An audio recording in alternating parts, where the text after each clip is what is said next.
दोस्तों साइकोलॉजी के अनुसार लोग आपको सिर्फ दो कारणों से ही पसंद करते हैं। पहला, आप कितने कामयाब हो और दूसरा, आप कितने सुंदर दिखते हो। और वहीं पर दोस्तों एक शोध के अनुसार आपका हस्ताक्षर आपके आत्मविश्वास से पूरी तरह जुड़ा रहता है। जितना बड़ा आपका हस्ताक्षर होगा आपका कॉन्फिडेंस उतना ही अधिक होता है।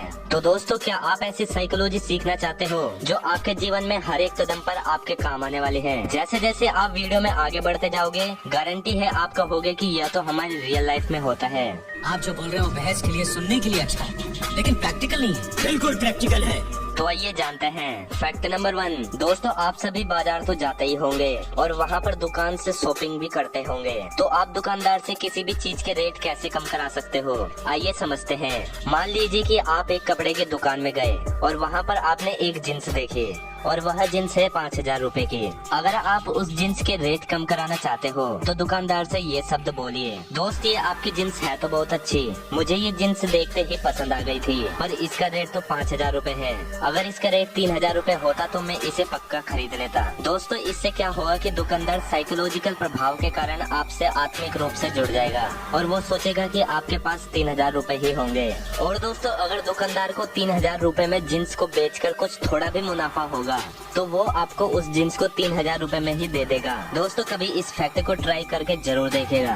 Fact number 2। दोस्तों आप किसी न किसी के साथ बहस या डिबेट तो जरूर करते होंगे और हो सकता है कि आप लास्ट में हार मानकर बैठ जाते होंगे। वैसे अगर आप किसी ऐसे वाद विवाद को जीतना चाहते हैं तो बहस के दौरान अपनी बातों को जल्दी जल्दी बोलना सीखें। जैसे आप YouTube पर वीडियो की प्लेबैक स्पीड को बढ़ाते हो वैसे ही आपको अपनी बातों की स्पीड बढ़ानी है। इसका पहला फायदा तो यह है कि सामने वाला गलती से भी आपकी स्पीड नहीं पकड़ पाया तो आपकी बातों का उल्टा जवाब दे पाना उसके लिए असंभव हो जाएगा। और इसका दूसरा फायदा यह है कि अगर ये बहस कुछ लोगों के बीच हो रही है तो वहाँ पर मौजूद लोग आपकी तीव्र वाणी से प्रभावित हो जाएंगे और सबकॉन्शियसली वो आपको कॉन्फिडेंट समझ लेंगे। और वैसे भी दोस्तों जो बंदा अपनी बातों पर कॉन्फिडेंट होता है असली विजेता तो वही होता है। Fact number 3। दोस्तों अगर आप एक स्टूडेंट हो तो इस बात पर विशेष ध्यान दीजिएगा कि अगर एग्जाम में किसी क्वेश्चन का आंसर दे रहे हो तो उसकी स्टार्टिंग बिल्कुल दमदार तरीके से करें और लास्ट मतलब एंडिंग भी बिल्कुल सही दमदार तरीके से करें। बीच में अगर आप थोड़ा बड़ा चढ़ा भी देते हो इससे इतना फर्क नहीं पड़ेगा। इस फैक्ट को मैथ्स के क्वेश्चन में मत लगा देना नहीं तो नंबर 0 हो जाएंगे। ये फैक्ट काम करेगा हिस्ट्री या फिर सोशल स्टडीज जैसे सब्जेक्ट पर जिसमें आपको लॉन्ग क्वेश्चन लिखने होते हैं। और एक बात और, अगर आप कोई स्पीच दे रहे हो और अगर आपने स्टार्टिंग दमदार कर दी और एंड भी दमदार कर दिया तो आप स्पीच कंपटीशन जीत जाओगे। क्यों दोस्तों, है ना ये अमेजिंग? कभी इस फैक्ट को ट्राई जरूर कीजिएगा।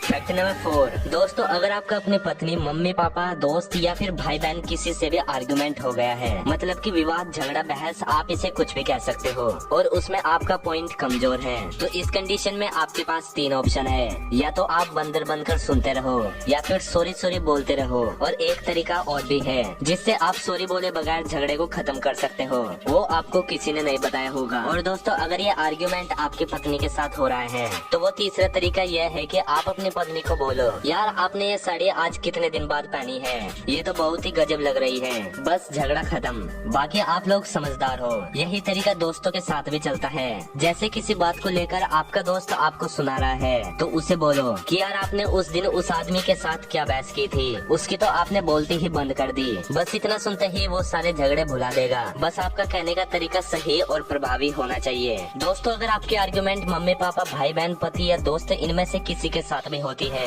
तो एक बार इस फैक्ट को ट्राई करके जरूर देखेगा। Fact number 5। दोस्तों ये साइकोलॉजिकल फैक्ट आपको सच में हैरान कर देगा। जब हम किसी से हाथ जोड़कर मिलते हैं तो इसका वैज्ञानिक तर्क है कि जब सभी उंगलियों के शीर्ष एक दूसरे के संपर्क में आते हैं और उन पर दबाव पड़ता है तो एक्यूप्रेशर के कारण उनका सीधा असर हमारी आंखों, कानों और दिमाग पर होता है जिसके कारण हम सामने वाले को लंबे समय तक याद रख पाते हैं। और दोस्तों साइकोलॉजी कहती है कि जितना ज्यादा आप पहेलियां सुलझाते हैं आपका दिमाग उतना ही तेज होता जाता है। तो दोस्तों आज हम आपके लिए एक ऐसी पहेली लाए हैं जिसका आंसर आप कमेंट करके जरूर दें। और पहेली यह है कि एक लड़के ने पूछा कि मेरी माँ की माँ के पति के लड़के की लड़की मेरी माँ की कौन हुई। और आपके ऑप्शन है, ऑप्शन ए बहन, ऑप्शन बी भांजी, ऑप्शन सी भतीजी और ऑप्शन डी पोती। आप इसका आंसर कमेंट करके जरूर बताएं। तो दोस्तों आज के इस वीडियो के लिए बस इतना ही। अगर आप इस वीडियो का पार्ट 2 चाहते हैं तो हमें कमेंट करके जरूर बताएं और ऐसी मजेदार वीडियो के लिए वीडियो को लाइक और चैनल चैनल को सब्सक्राइब करना ना भूलें। मिलते हैं अगले वीडियो में, तब तक के लिए take care and good bye.